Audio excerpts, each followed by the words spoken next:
Hello, good evening, and welcome to our mid-weekend episode of Brett's Old Time Radio. A huge thank you for joining us once again on this, chilly November night.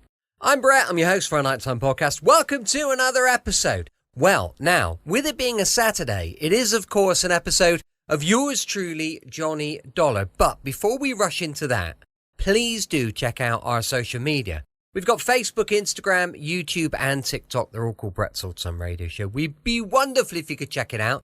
And also, we've got a bunch of books for sale on Amazon. Go take a look. You'll find all of my bits and pieces there on Amazon. If you search for Danger in the Spanish Sun, you'll find our famous 5e style adventure. And I've almost finished book 2 in that series. But there's loads of other stuff as well. So please do. Go and check out all my books. It's under my name, Brett Orchard, and you'll find them there with bells on. And I'm sure you'll have a lovely time. Lots of nice Christmas presents in there. So you want to, think about it. Christmas is a-coming. Goose is getting fat.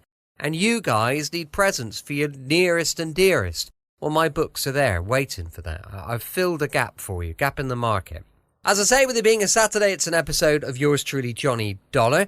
This one first broadcast on the 17th of November, 1953. It's called The Nathan Gayles Matter. For your listening enjoyment, John Lund as Johnny Dollar. Who's that Bishop, Johnny? Oh, hold on, Mr. Bishop. Are you employed? No, not right now. Good. Company insures a Lieutenant Nathan Gayles, New York Police. He was killed yesterday. Oh, yeah, I read about it. Shot in his garage. See what you can find out. Who's handling the case? Sergeant Kemper, 15th Precinct. He was Gayles' partner.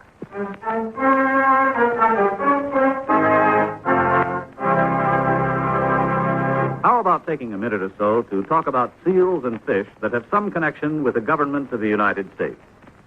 Now, that isn't as strange as it sounds. You take the matter of seals, for example. There are two types of seals that are the responsibility of the Secretary of State.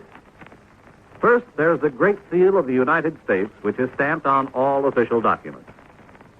The Secretary of State makes sure it's always on hand when it's needed.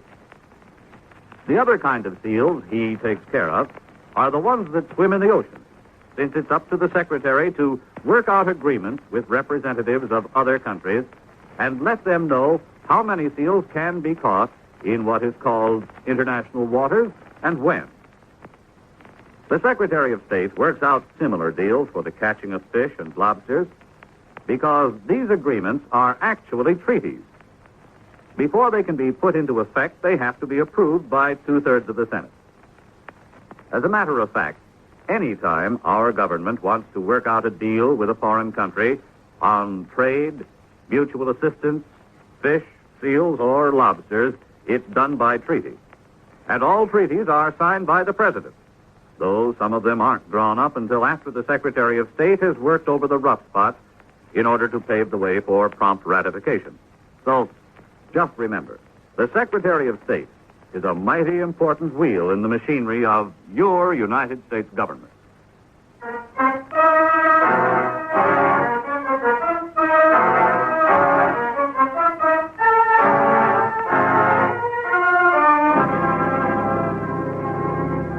Expense account submitted by Special Investigator Johnny Dollar to Home Office, Great Eastern Life Insurance Company, Hartford, Connecticut. The following is an accounting of expenditures during my investigation of the Nathan Gayles matter. Expense account item 1, $23.55. Train fare and incidentals from Hartford to New York City. Expense account item 2, 75 cents. Cab fare to the hotel. I registered and put in a call to Sergeant William Kemper at the 15th Precinct Police Station. Kemper said I could stop down anytime. So in 20 minutes, I was sitting in the homicide squad room, listening to Sergeant Kemper's version of the killing of a fellow police officer. Nate had been after a hood named Bancroft for a long time. Word was out that Bancroft had finally gotten a little tired of it and was going to hit Nate the first chance he got. Do you think Bancroft killed him? Yeah, but so far we can't prove it. The day Nate was killed, he called in and told me he was onto something hot. Said it concerned Bancroft. Told me to meet him at his house in an hour. Said he was contacting a stoolie named Virgil Cummins. Hi. Hello, Dave. Anything for me? I don't think so. You have any idea what he was supposed to get from this Virgil Cummins? No, he didn't say just what it was, but he indicated it was a big score. Enough to fry Bancroft for keeps.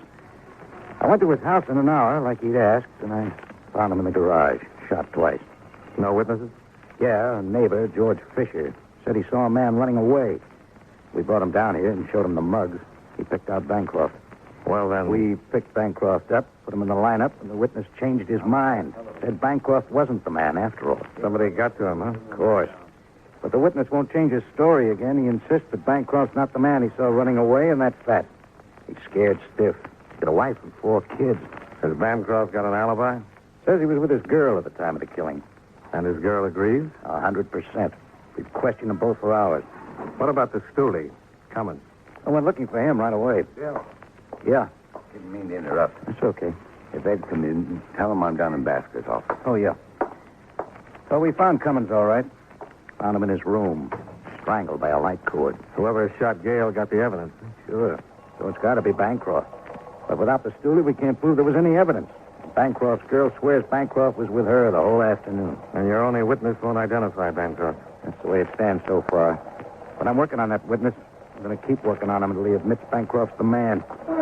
Well, I've got to go talk to Gale's widow. Oh, Ab's taking it pretty good. She's a wonderful person. You'll like her. I'm sure I will. Well, so long, Sergeant. I'll keep in touch with you.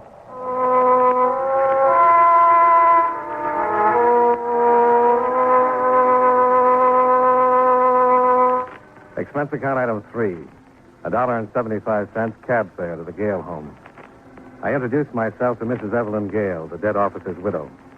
She showed me into a small, attractively furnished house where I met her 2 children, Greg, 5, and Mike, 3.5. She told the boys to go out in the tiny backyard and play until we were finished talking. They just think their father's gone away on a trip. They're too young now to really understand. Greg would understand in a way, but it'd be too hard on him.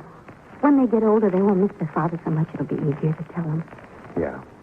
You said you talked to Bill Kemp? Yes, I just left him about half an hour ago. He and Nate were partners for a long time. I think Nate's death hurt Bill just about as much as it did me. But you want to talk about insurance, don't you? Just a few questions and I'll get out of here. Of course. Tell me a little something about the day your husband was killed. Well, there was nothing particularly unusual about it. It was like most any day, except that it was our anniversary. He didn't say anything or tell you anything that was unusual? I don't think so. I would have remembered if he had. Did he call you during the day? No. What time did you expect him home? He was off duty at 6. He had the day watch. He was usually home around 6:30. Were you here in the house when he drove into the garage? No. I was down at the corner, the grocery store. When I got back, Bill was waiting for me. I saw the other officers around the garage, and then the ambulance pulled up Where were the children? with their grandmother, Nate's mother. I left them with her around 4 that afternoon. Nate and I were going to have dinner and go to a show, celebrate the anniversary. It was our 7th. Do you know George Fisher? Yes, he lives across the street in a white house. I've spoken with him since. He's avoided me, but I saw him this morning backing out his car, and I went over and talked to him. He says he saw the killer. But he told the police he saw a man running away from our garage right after the shot. He made an identification. Yes, I know about it. Bill Kemper told me he changed his story. Yes. Do you think he can really identify the killer? Well, I think so, but he's so frightened. Oh, I don't blame him. He has a family, and he wants to protect them. What did you say to him? Well, I told him that I understood, but that he should make an identification if he could. I told him that protecting a killer isn't the way to protect your family. But he wouldn't listen. No. And I really wonder what I'd do in his position. George has a lovely wife and 4 adorable children. I don't know. Well, I think I'll have a talk with Fisher. I doubt if you can do any good. Bill's worked on him and worked on him. The whole department's trying to get an identification or a statement. Well, I'll have a shot at it anyway. Thank you, Mrs. Gale.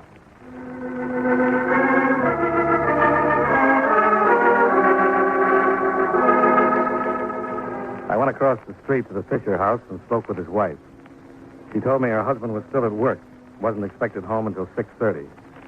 She refused to tell me where her husband worked, stating they'd been bothered entirely too much since the Gale killing. It was obvious she also was frightened. Very frightened. Expense account item 4, $1.25. Cab fare back to my hotel. where I put in a call to Sergeant Bill Kemper to ask where George Fisher worked. Kemper was out, so I left my number and went downstairs to have some lunch. Around 1:30, I was paged and told that Kemper was waiting for me in the lobby. Hello, Johnny. Oh, hi. You got my call? Yeah. Let's go over and sit down where we can talk. Oh, sure. I called to find out where George Fisher works. He doesn't work anywhere anymore. What do you mean? He was killed about an hour ago. Let's sit down. Murdered? Hit and run. On his way to lunch with two men from his office. They were crossing the street and a car hit them. All of them? Killed Fisher, hurt both of the men, one pretty seriously. Any witnesses? Yes. Got a positive identification on the car, got the license number. Even found the car. But not the driver. No. Found the car parked on the east side of town. It had been reported stolen at 8 o'clock this morning. Bancroft? First thing I checked on. Yes. He was with his girl. All afternoon. What about 8 o'clock this morning? Claims he was sound asleep in bed. And was he? When we checked his hotel, nobody can swear he wasn't. He left a call for 11. Nobody saw him leave the hotel before then. A number of people saw him come in last night. Well, maybe he didn't do it. And maybe he didn't. But it sure seems funny the one man who could identify Bancroft as the man seen running away from Nate's garage should get killed a couple of days later. Did you find anything in the car? Now, the lab's checking on the car now. Did the witnesses say whether a man was driving it or not? Yeah, they said it was a man. Couldn't see him well enough for identification. Wore a hat. Well, maybe he had somebody steal the car for him, left the hotel at 11, took the car, and went after Fisher. Looks like the only possibility. Could his girl have stolen it? No. She was in her apartment, definitely. And Bancroft was with her from 11 until when? A little while ago. That's where we picked him up. Desk clerk swears Bancroft came in a little after 11 and didn't see him go out. Did he have to pass the desk clerk to go out? If he took the stairs. If he took the elevator, one of the elevator boys would have seen him. None of them did. Well, you got a tough one. That's why I wanted to talk to you. I know Bancroft killed Nate. Maybe he didn't run down Fisher, but I'll bet he had something to do with it. Now, the strongest and the weakest link is his girlfriend. Now, what do you want me to do? Just before we got the report on Fisher's death, another call came in. It was from a jeweler. The day Nate was killed was his 7th anniversary. Yeah, Mrs. Gale told me. Well, the jeweler told me that Nate had been in looking at watches. He told me Nate couldn't make up his mind between two of them, so the jeweler told him to take him home and let Eve decide. He took him. Was this before or after he made the contact with the steward? Before. Must have had him with him when he saw it coming. Did he have them with him when you found him in his garage? No. So it looks like the killer took him. I remember the glove compartment was open. Nate probably had him in there. Killer got the evidence and looked in the glove compartment to make sure he didn't miss anything. Saw the watches, took them along. You think Bancroft might have given them to his girl? He might. Or he might have pawned them. I got out the usual bulletins to all the pawn shops, and we were checking every fence we know of.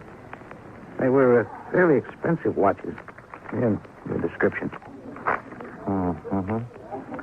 Well, why don't you just get a warrant and search the girl's apartment? I thought about it, but if Bancroft gave her one or both of the watches, he's smart enough to tell her not to wear them or have them around. You find the watches, even one watch, and connect them to Bancroft or Betty Holmes. That's the girlfriend. Yeah. Johnny, you think you could find out if she's got one of those watches? Me? Well, how would I do that? Get close enough to her. Oh, you won't mind. She's a darned attractive dame, if you like the type. Well, I guess I could try. But what about Bancroft? I'll get him out of the way.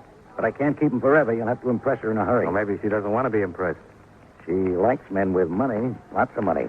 Sergeant, I hate to tell you this, You but... just put up a good front. We'll figure a way for you to meet her, and we'll make sure she knows you're loaded. Okay, but if someone gets careless and asks me to change 4 bits, the whole plan goes right out the window.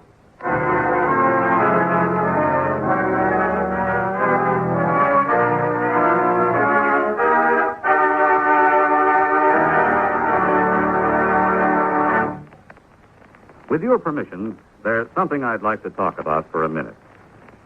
You know, too many times people try to escape from their responsibilities by having someone else take them over. There was Miles Standish, for example. He was much too busy to ask Priscilla to marry him, so he sent John Alden to pop the question for him. You know what happened. John ended up marrying the girl himself. Of course, if John had had a face like a flat tire instead of being the handsome guy he was, maybe Miles Standish would have married Priscilla instead. Well, actually, I don't know what got me started on this subject, and unless it was my thinking about people who represent somebody else. Take our State Department, for example. Being a representative is one of its biggest jobs. Through the Foreign Service, it helps the Justice and Treasury Departments handle immigration, narcotic, and quarantine problems. And the Secretaries of Agriculture and Commerce look to the Secretary of State to help keep their fingers on the pulse of foreign markets so they can keep the business firms and farmers of America informed on matters of import and export. I guess the only connection between these facts and the courtship of Miles Standish is that, like John Alden, our State Department speaks for itself. And now, with our star, John Lund, we bring you the second act of Yours Truly, Johnny Dollar.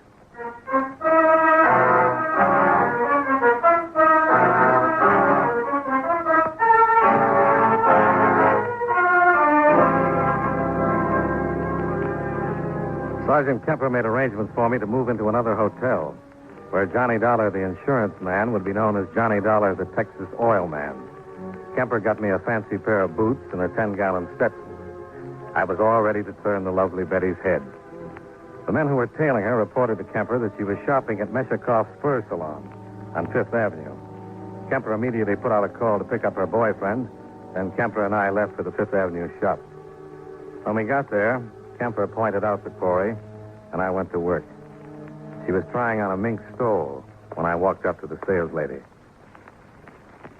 Oh, it's just lovely. Yummy. Yes, that's one of our nicer stalls. It's ranch mink, isn't it? Yes, but if you prefer... Oh, well, no, I'm just looking, but I'll probably be in next week and buy something. Certainly. Oh, yes, sir.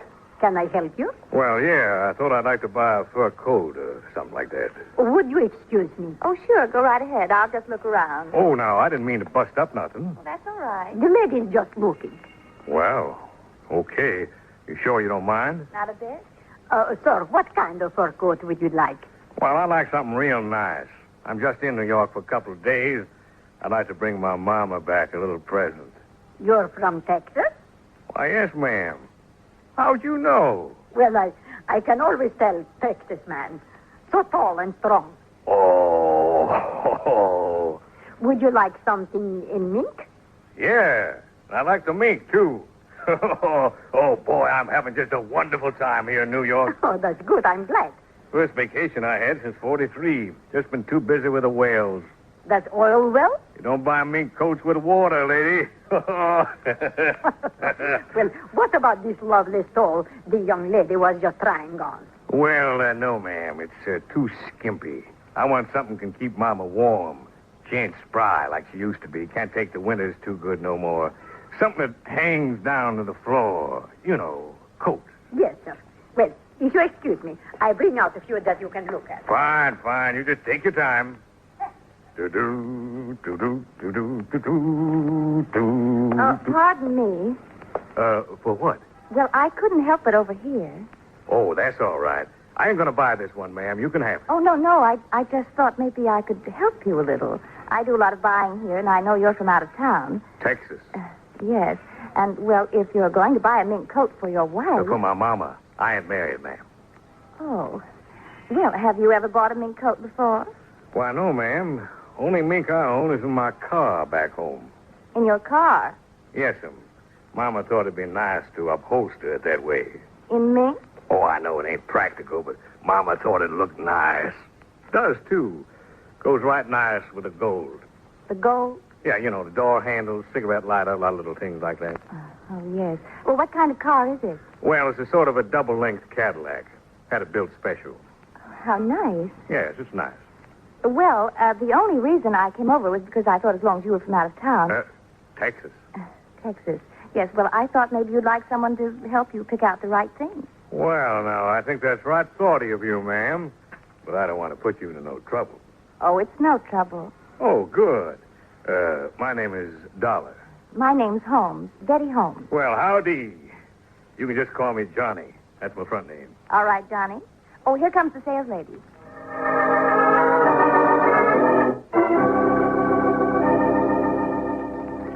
We We looked at mink for the next hour, and Betty Holmes offered her most discriminating advice. Before we left, I'd ordered Mama 2 mink coats, one for just setting and one for going out. On the street, I thanked Betty for her help, and naturally, she accepted my dinner invitation on the spot. Expense account item 5, $1.40 cab fare back to my hotel, where I waited until Bill Kemper showed up. Pretty funny, huh?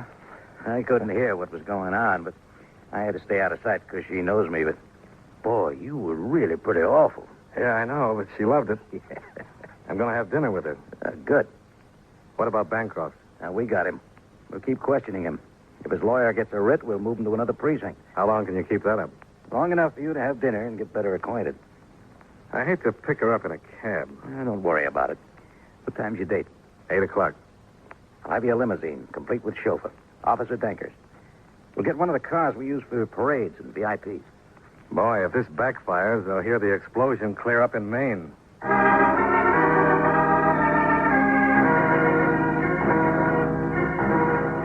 The long black limousine was waiting in front, complete with Officer Danker, dressed as my chauffeur. We picked the lovely Betty Holmes up at 8 and drove to 21, where I ran up expense account item 6, $45.95. Drinks, dinner, and a pack of cigarettes. When she suggested going to some of the night spots, I felt you in the home office cringe, so I complained of fatigue. I told her I'd been working so hard in the oil fields that the Mayo Clinic had advised me to stay away from too much nightlife. She gave me a motherly, knowing smile and suggested we return to her apartment, where she'd fix me a glass of warm milk. She was very understanding. Here you are, Johnny. Not too hot, not too cold. Better for your stomach that way. Wow, you're a pretty wonderful person. Mind if I sit down? Oh, please do. You know, I never met any girls like you before. Now, when I told you I couldn't go to any of them there clubs, why, you didn't mind one bit. I understand. Oh, Mama sure would like you. The last thing she said before I left was, Johnny boy, you watch out there in that big city. Watch out for girls like me. Oh, no, not like you. You see, Mama thinks every girl is just out after my money.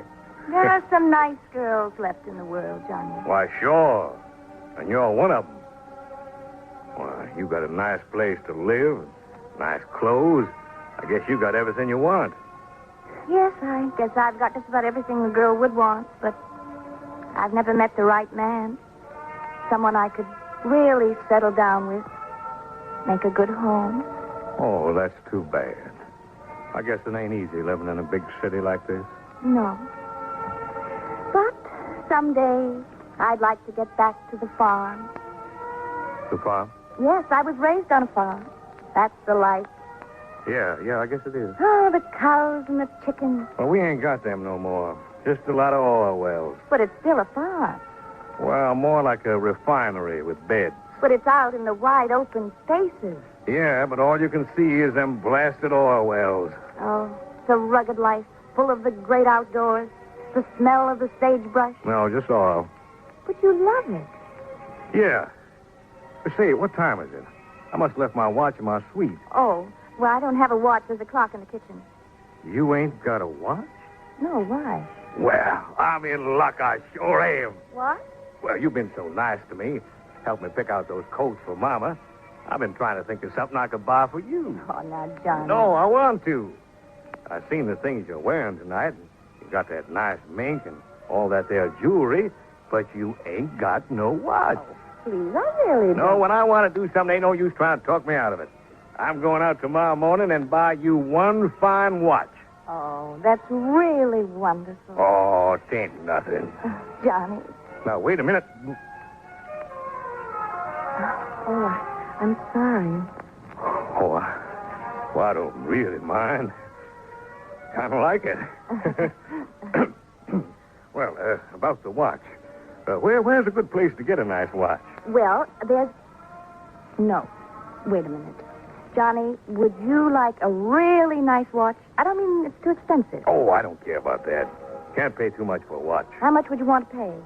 Well, I want to get you something real nice. Well, I know a friend. He's in the jewelry business. He's got several beautiful watches. I know him very well. and he'll sell them wholesale. Well, you're really pretty wonderful. Always thinking of me. I could send him over to your hotel. Well, why don't you just do that? All right, I'll call him and I'll have him stop by tomorrow. Good. Now, I'd like to ask you a little favor. Yes, Johnny? Could I? Yes. Well, could I? Yes, Johnny? Could I have some more milk?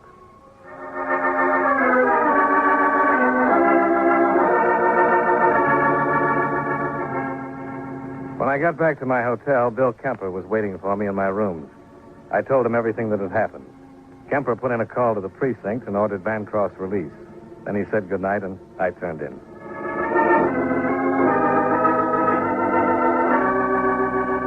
The next morning, Kemper was knocking at my door, and we settled down with breakfast to wait for Bancroft to arrive with the watches. Yeah, it's good coffee, Johnny. Yeah, it is. Hey, maybe this is it.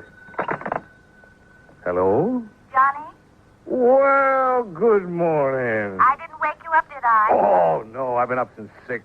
Can't get out of the habit. Oh, good. Well, the reason I called Johnny, the man who was going to bring the watches by, Yeah? well, he can't. Oh, that's too bad. But he gave them to me. I can bring them by if you want. It was a sure bet Bancroft was playing it safe. He wanted to unload the dangerous watches, but he didn't want to be the one to do it. We cleared the table of Kemper's breakfast dishes, and a half hour later, Betty Holmes was announced from the lobby. Bill Kemper went in the bedroom to wait.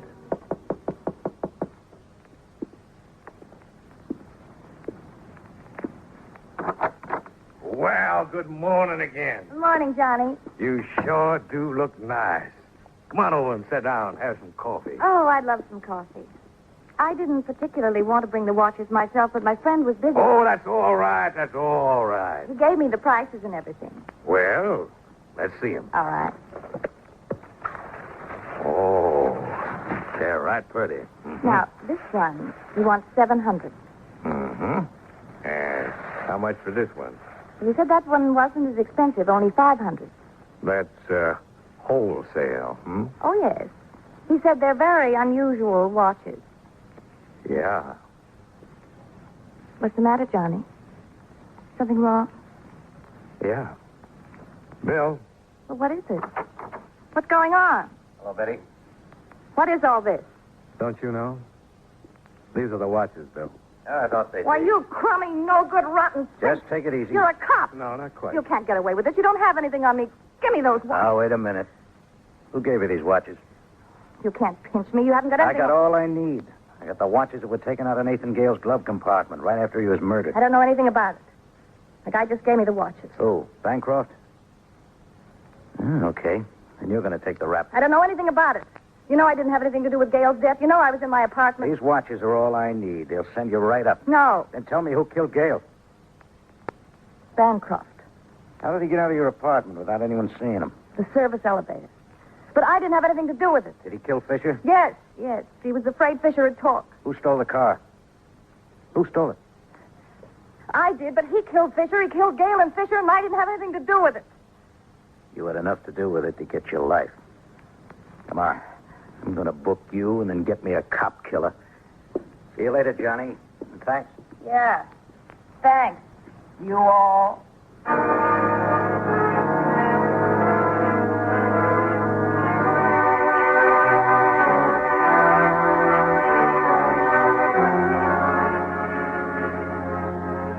Expense account item 7, $135, hotel bills. Item 8, $25.35, train fare and incidentals back to Hartford. Expense account total, $235 even. Yours truly, Johnny Dollar. Welcome back. Hope you enjoyed our latest adventure with insurance investigator Johnny Dollar. Don't forget, we'll be back tomorrow with A Man Called X, going live at 5 p.m. UK time. Thanks for listening. I'll be with you 7 days a week, each and every week, and I'll see you tomorrow on Brett's Old Time Radio Show. Love you. Bye.